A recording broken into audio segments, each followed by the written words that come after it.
The most popular 4x4 puzzle of this decade just got an update with the MGC 4x4 Elite. But should you upgrade? Let's talk about it. So this puzzle is fast with a light weight and a light feeling when turning the layers. Something to note here is that the outer layers of this cube is quite bumpy, while the inner ones are a little bit more smooth. Right out of the box, this puzzle was a bit stiff. It was still fast, but it felt a bit like tight and robust in some way. So we did loosen it a bit, put some lubrication in it, and that definitely enhanced the performance of this puzzle. You do have to keep in mind though that you can't loosen this puzzle as much as you might have wanted to, because then you might encounter pops, which we do even still on the tensions that we prefer. When it comes to lockups, this cube is quite good, and I do not get many lockups at all.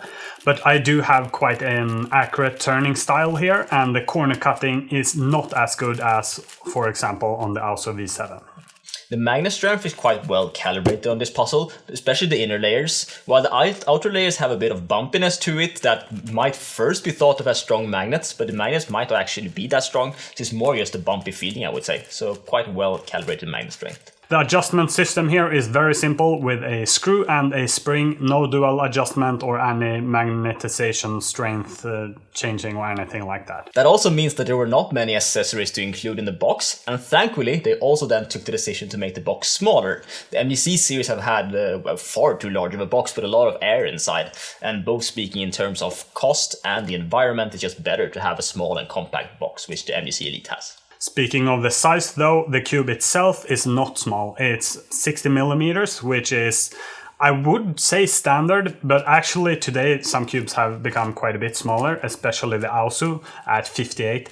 And compared to that cube, this one actually feels quite big, and I'm not a fan. Otherwise, the MGC4 Elite is a solidly performing puzzle. It has quite a medium noise level, not too noisy. It's a stable puzzle, almost blocky, but I will still keep it at stable. And also corner twisting should not be an issue for you on this puzzle. So the MGC Elite 4x4 is actually a pretty solid cube, and I do like it when I solve on it. It's quite enjoyable, but unfortunately for me the problem is actually the size. And when I go between this one and the AUSO, I just way prefer the size of it. And also it isn't really better in terms of performance, so for me I don't see any reason to use this cube, except for maybe the price, which is actually quite good on this cube at around 20 euros. Exactly, at even under 20 euros, it's a very good budget 4x4, but the competition has just gotten so tough with the AUSO V7 released towards the end of last year.